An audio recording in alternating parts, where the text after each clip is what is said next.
नमस्कार, बहुत स्वागत है आपका। आपकी आवाज देख रहे हैं आप और आपके साथ मैं हूं आसिफ शेख। आपकी आवाज में आज बात जयस और पार्टी के अध्यक्ष अलावा के हुंकार की। जयस के अध्यक्ष और कांग्रेस विधायक डॉक्टर हीरालाल अलावा ने ऐलान किया है कि 2023 विधानसभा चुनाव जयस अपने दम पर लड़ेगा। अलावा ने कहा कि 80 सीटों पर जयस अपने प्रत्याशी उतारेगा। जयस के ऐलान के बाद से कांग्रेस की परेशानियां बढ़ गई हैं, जबकि दूसरी तरफ बीजेपी इस टूट से खुश है। सवाल यह है कि अलावा का कांग्रेस से मोहभंग क्यों हुआ। सवाल यह है कि अगर जयस अलग चुनाव लड़ता है तो उससे कांग्रेस को कितना नुकसान होगा। ऐसे ही कई सवाल हैं जिनके जवाब जानने की कोशिश करेंगे। एक खास पैनल भी हमारे साथ जुड़ेगा, लेकिन आइए सबसे पहले एक रिपोर्ट देखते हैं।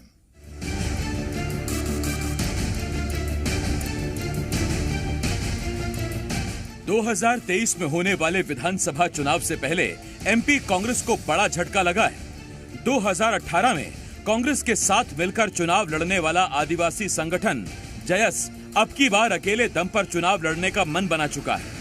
जयस के अध्यक्ष और कांग्रेस विधायक डॉक्टर हीरालाल अलावा ने ऐलान किया कि युवाओं को नेतृत्व दिलाने और आदिवासियों को उनका हक दिलाने के लिए जयस इस बार अपने दम पर 80 सीटों पर चुनाव लड़ेगा। मध्य प्रदेश के लगभग 80 विधानसभा सीटों पर जयस स्वतंत्र रूप से चुनाव लड़ने की तैयारी कर दी है और इसके लिए शक्ति प्रदर्शन जो हम लोग आगामी 20 अक्टूबर को मध्य प्रदेश के धार जिले के कुक्षी में करने जा रहे हैं, निश्चित ही नए युवाओं को नेतृत्व देने की दिशा में पूरे देश में एक ये ऐसा ऐतिहासिक शुरुआत है जिसका पूरा देश इंतजार कर रहा है। और आज नए युवाओं के नेतृत्व में जयस मिशन युवा नेतृत्व 2023 का आगाज आगामी 20 अक्टूबर को हम करने जा रहे हैं। अगर जयस कांग्रेस से अलग होकर चुनाव में ताल ठोकता है तो जाहिर है कांग्रेस को अच्छा खासा नुकसान होगा। ये बात कांग्रेस भी अच्छे से जानती है। भारतीय जनता पार्टी जो है जयस को भड़काने का काम कर रही है और हमें 2023 में सरकार बनाए तो हमको जयस से बात करना पड़ेगी। 2018 में जो चुनाव हमने लड़ा, हीरालाल अलावा जी को हमने मनावर से टिकट दिया, जयस के वो अध्यक्ष थे और उससे हमें काफ़ी फायदा सब जगह मिला था। और 2023 में भी हमें जयस से बात करना पड़ेगी और जयस का साथ जरूरी अगर यदि हमें सरकार बनाना है तो। अलावा की हुंकार से जहां कांग्रेस को नुकसान होगा तो वहीं इसका सीधा फायदा बीजेपी को मिल सकता है, क्योंकि आदिवासी सीटों पर कांग्रेस बनाम जयस के प्रत्याशियों की जंग में राजनीतिक फायदा बीजेपी को मिल सकता है। और अगर ऐसा हुआ तो 2018 में आदिवासी सीटों पर मिली हार को बीजेपी जीत में बदल सकती है। देखिए, कांग्रेस के पास न नीति है, न नेता है, न नीयत है। सिर्फ और सिर्फ हर वर्ग को इस्तेमाल करना कांग्रेस का शगल रहा है। यही कारण है कि अब सभी वर्ग जान चुके हैं, कांग्रेस से भरोसा उठ गया है। इसी वजह से सब धीरे धीरे कांग्रेस का साथ छोड़ रहे हैं और साथ ही साथ दूसरे वर्ग तो छोड़ ही रहे हैं, कांग्रेस के अपने नेता ही कांग्रेस को साथ छोड़ रहे हैं। कांग्रेस इस समय एक डूबता हुआ जहाज है जिसकी कोई सवारी नहीं करना चाहता है। आइए जरा आंकड़ों के जरिए देखते हैं कि जयस के अलग चुनाव लड़ने से क्या समीकरण बन सकते हैं। 2018 में जयस ने कांग्रेस के साथ मिलकर चुनाव लड़ा था। जयस के अध्यक्ष डॉक्टर हीरालाल अलावा कांग्रेस के निशान पर चुनाव जीते थे। अलावा मनावर से विधायक चुनकर आए थे। 2018 चुनाव में कांग्रेस को कुल 114 सीटें मिली थी, जबकि बीजेपी को 109 सीटें मिली थी।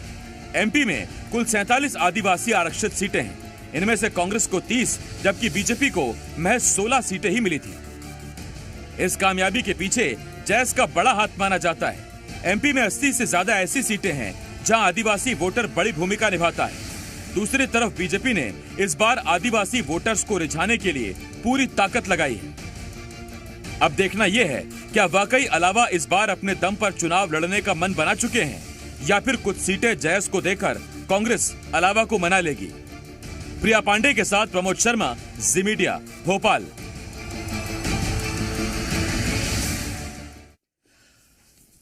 तो ये हमने आपको एक रिपोर्ट दिखाई। अब जरा एक बार फिर से हम बात करते हैं आदिवासी सीटों पर। मध्य प्रदेश की 230 में से कुल 47 सीटें आदिवासी आरक्षित सीटें यानी एसटी आरक्षित सीटें हैं।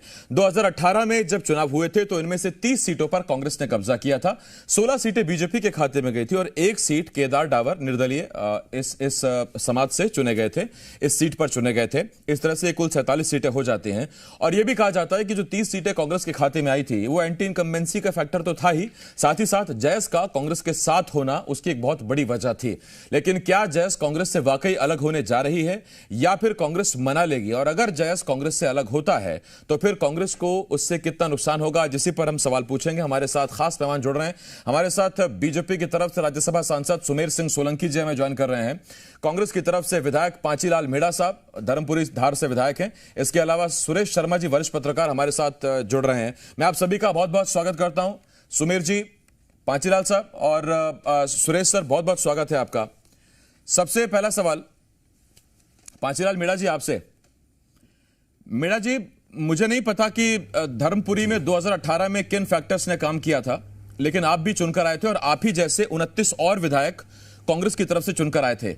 उसका जयस का उस जीत में कितना बड़ा योगदान था, मेड़ा साहब?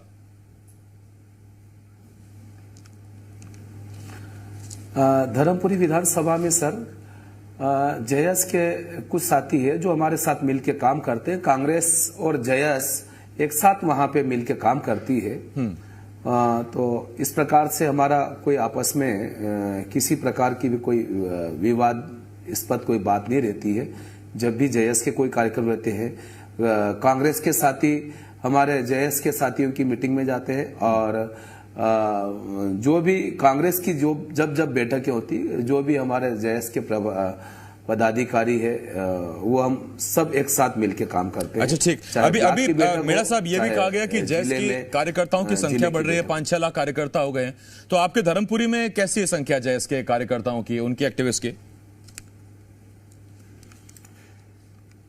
धर्मपुरी में जो भी जयस के साथी वो कांग्रेस के ही कार्यकर्ता है और कांग्रेस के कार्यकर्ता ही जयस के कार्यकर्ता के रूप में काम कर रहे हैं।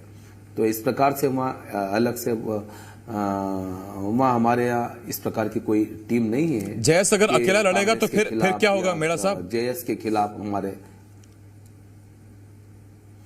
नहीं, जयस का तो वहाँ लड़ने का अभी माननीय कमलनाथ जी ने अभी 11 तारीख की बैठक में माननीय डॉक्टर अलावा जी जो हमारे माननीय विधायक जी है और राष्ट्रीय संरक्षक है, तो उन्होंने हमारे आदिवासी विधायकों के साथ में बैठक लेकर के माननीय कमलनाथ जी को स्पष्ट कर दिया कि उन्होंने जहां भी जयस के साथी कांग्रेस के विधायक के उम्मीदवार हो या जयस के उम्मीदवार हो, माननीय कमलनाथ जी और प्रदेश कांग्रेस कमेटी के जो भी सर्वे में जीतने वाले उम्मीदवार रहेंगे उसी को टिकट देंगे। ऐसा माननीय डॉक्टर अलावा जी ने भी माननीय कमलनाथ जी के साथ में नहीं, आज ही का बयान है। उन्होंने कहा है कि 80 सीटों पर ताल ठोकेंगे।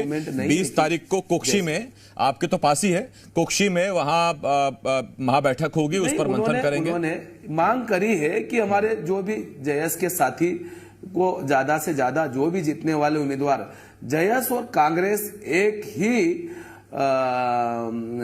टीम है और जो नहीं, इसी पर तो सवाल है। खैर, आज की चर्चा भी इसी पर। मैं आ रहा हूं आपके पास। पांचीलाल साहब, आता हूं आपके पास।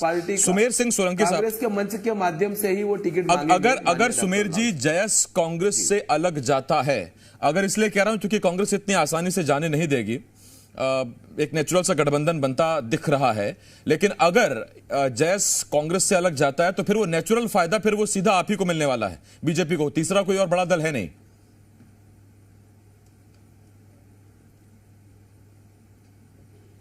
भारतीय जनता पार्टी आज परिस्थितियां, पांचीलाल जी, ये सवाल सांसद साहब से था। होने का तो कहीं भी नहीं है। पांचीलाल जी, एक मिनट रुकिए ना सर। अरे पांचीलाल जी, आप तो फिर भी जयस के साथ हैं। अभी सोलंकी जी बोलने दीजिए, अकेले हैं वो। हाँ, बोलिए सोलंकी जी। जी, भारतीय जनता पार्टी बिल्कुल स्वागत है सर। माननीय सांसद जी हमारे सम्मानित है जी। तो भारतीय जनता पार्टी कार्यकर्ताओं पर आधारित पार्टी है। भारतीय जनता पार्टी पूरे मध्य प्रदेश में अपने दम पे चुनाव लड़ती है। जैसे कि हमारे माननीय विधायक धर्मपुरी के जो बोल रहे थे, उन्होंने कहा कि कांग्रेस और जयस एक है, और ये बात माननीय कमलनाथ जी ने भी बोला है। कमलनाथ जी ने कहा है कि जयस कांग्रेस का डीएनए है, लेकिन डॉक्टर हीरालाल अलावा से लड़ने की जहां बात करते हैं, तो डॉक्टर हीरालाल अलावा का कोई ये नया राग नहीं। ये पहले भी कांग्रेस से टिकट मांगे थे और उन्होंने कहा था कि पहले 80 सीटें दीजिए, फिर 47 सीटें हम लड़ेंगे, और फिर आखिरी में डॉक्टर हीरालाल अलावा ने अकेले ने मनावर से संतुष्टि करना पड़ी।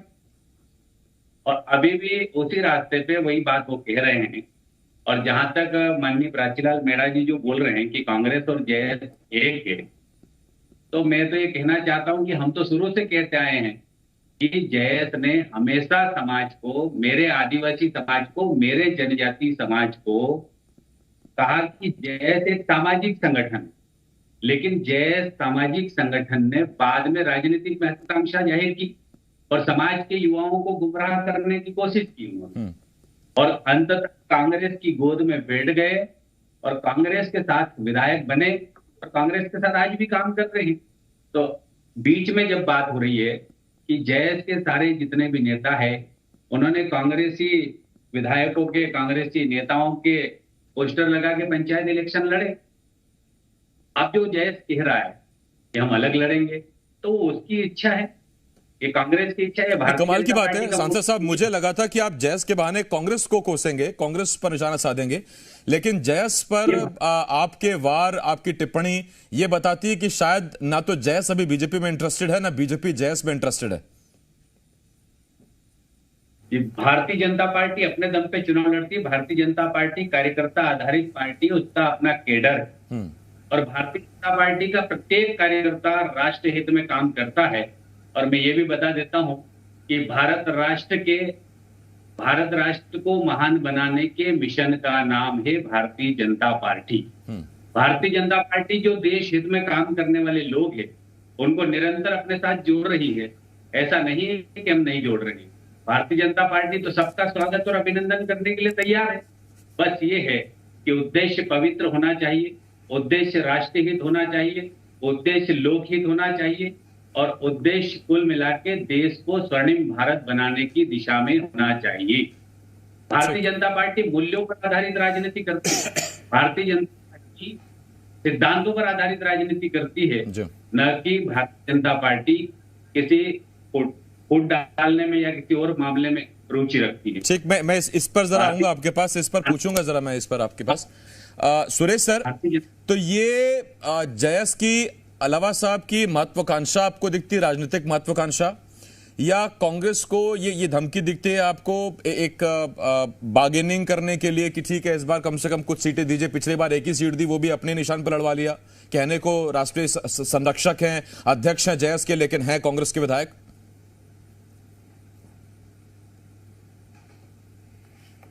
देखिए, जयस का कुछ क्षेत्रों में विशेष प्रभाव है, इसको नकारा नहीं जा सकता, लेकिन गोंडवाना गणतंत्र पार्टी की भांति जब राजनीतिक क्षेत्र में आप उतरे हैं तो आपके बारे में एक आउटपुट की अवधारणा बनती है कि आपने दिया क्या है।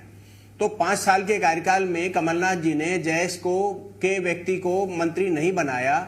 इसका सीधा समाज में एक संदेश गया है कि केवल 30 सीटें प्राप्त करने के लिए ही जयस का साथ लिया गया था। मंत्री बनाने के टाइम पर उन्हें जो है धोखा दे दिया गया या दता बता दिया गया या अनदेखी कर दी गई, जो भी शब्द उचित लगे वो हम इस्तेमाल कर सकते हैं। तो इसका अभिप्राय ये होता है कि अगले चुनाव में या तो जयस ज्यादा संख्या लेकर के प्रेशर बना सकती है, या यदि मान लो कि कांग्रेस ने उनको ज्यादा सीटें देना स्वीकार नहीं किया, जैसी की संभावना दिखती है, तो वो अकेले चुनाव लड़ करके भी अपने आप को एक समूह के रूप में, और त्रिशंकु विधानसभा जो दूसरी बार बनवाने की मानसिकता से वो काम कर सकते हैं, इस प्रकार की राजनीति वो लोग कर रहे हैं। लेकिन मैं फिर इसके साथ कहूंगा कि गोंडवाना गणतंत्र पार्टी के लोग जो थे उनके बारे में इतनी ज्यादा चर्चाएं नहीं होती थी कि वे मिशनरीज का सहयोग करते हैं।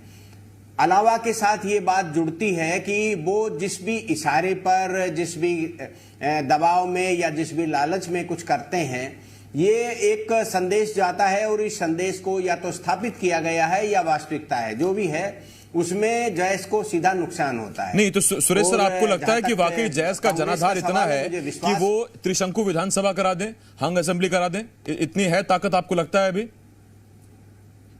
नहीं, पिछली बार जो हुआ है त्रिशंकु विधानसभा वाला प्रश्न, क्योंकि मध्य प्रदेश के राजनीतिक इतिहास में कभी त्रिशंकु विधानसभा नहीं हुई। केवल कमलनाथ जी के गरीब किसानों को 2 लाख की कर्ज माफी और जयस का साथ मध्य प्रदेश में स्पष्ट सत्ता नहीं दिला पाया। फिर त्रिशंकु विधानसभा रही, जो इतिहास का कभी ऐसा वातावरण नहीं रहा मध्य प्रदेश का। तो इसलिए मुझे ये कहना पड़ रहा है कि यदि जयस का हस्तक्षेप होता है तो वो कांग्रेस को नुकसान पहुंचाने के लिए जब अलग से चुनाव लड़ेगी कि तो उसका बीजेपी भी नुकसान होगा, बीजेपी को भी, क्योंकि अलावा के वोट जो हैं जो कांग्रेस की तरफ शिफ्ट हुए थे वो एक तरफ चले जाएंगे। इसमें कौन ज्यादा एंट्री मारता है या कोई ज्यादा जनता के बीच मोबिलाइजेशन करता है वो उसका लाभ उठा सकता है, अदरवाइज संभावनाओं को देखने में कोई हर्ज नहीं। ठीक, सांसद जी 47 में से 16 सीटें आई थी, आपने कहा अपने दम पर चुनाव लड़ेंगे। ठीक है कि आदिवासियों को इस वक्त साधने के लिए, रिझाने के लिए बहुत सारे काम हुए हैं, बहुत सारी चीजें हो भी रही हैं, लेकिन फिर क्यों 18 में ये आंकड़े थे, 47 में से महज 16, और वो अब कितने हो जाएंगे? अब उसके लिए क्या किया जा रहा है? देखिए, आपने बहुत अच्छा सवाल इस समय रखा मेरे सामने जी। मैं कहता हूं कि कांग्रेस ने देश पर 70 साल राज किया और इन 70 सालों में कांग्रेस ने कभी भी हमारे आदिवासी समाज को या जनजाति समाज को बहुत अच्छा सहयोग नहीं किया, हमको सिर्फ वोट बैंक बनाकर रखा। आज देश में कोई पहली बार जनजाति या आदिवासी राष्ट्रपति बनाया है तो भारतीय जनता पार्टी ने इस काम को करके दिखाया। हमारी उड़ीसा की बहन आदरणीय द्रौपदी मुर्मू जी आज देश की राष्ट्रपति है। मध्य प्रदेश के जो राज्यपाल है माननीय मंगू भाई, वो भी आज हमारे मध्य प्रदेश के राज्यपाल है। और मैं जहां तक आपको बोलूं कि मुझ जैसा बकरी चराने वाले किसान के बेटे को मध्य प्रदेश से राज्यसभा में भेजने का काम किया भारतीय जनता पार्टी ने किया है। और साथ में आपका थोड़ा सा आवाज रुक गई सर। पांचीलाल मेड़ा साहब, एक सवाल आपसे बड़ा सीधा सा। ठीक है, 47 में से 30 तो आप ले आए 18 में, लेकिन अगर जयस साथ नहीं रहेगा, बीजेपी पूरी ताकत आजमा रही है, रानी कमलापति स्टेशन, द्रौपदी मुर्मू का राष्ट्रपति बनना, बिरसा मुंडा की जयंती, ये सब कैसे सामना करेंगे बिना जयस के? नेतृत्व में पार्टी ने ये विकास किया है। हमारे आदरणीय जेपी नड्डा जी जो हमारे राष्ट्रीय अध्यक्ष है और माननीय विष्णुदत्त शर्मा जी के नेतृत्व में भारतीय जनता पार्टी निरंतर काम कर रही है। कांग्रेस ने 2018 में हमारे आदिवासी भाइयों और बहनों को बहुत झूठ बोला है और झूठ बोलने की भी एक सीमा होती है, लेकिन माननीय राहुल गांधी ने भी झूठ बोला, कमलनाथ जी ने भी झूठ बोला, दिग्विजय सिंह ने भी झूठ बोला। हमारे माननीय विधायक इस बात को सुन रहे होंगे और मान भी रहे होंगे। मैं पूछ लेता हूं, मैं जरा मान रहे हैं कि नहीं मान रहे हैं? पांचीलाल मेड़ा साहब बताइए। तो 2018 में हमारे साथ छलावा हो जी,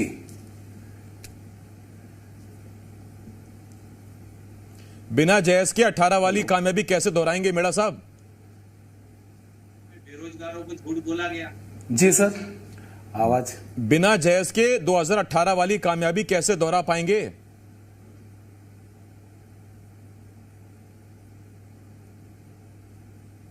ठीक है, आवाज नहीं पहुंच लगता है। बहुत धन्यवाद आपका सुमेर सिंह सोलंकी जी, बहुत शुक्रिया आपका। सुरेश सर, पांचीलाल मेड़ा सर, बहुत शुक्रिया। एक छोटे से ब्रेक के लिए मैं रुकना होगा। ब्रेक के उस पार भी छत्तीसगढ़ का मुद्दा है। आपकी आवाज में छत्तीसगढ़ के मुद्दे पर बहस करेंगे। आज मुद्दा किसान का है। एक छोटा सा ब्रेक, जल्द लौट रहे हैं।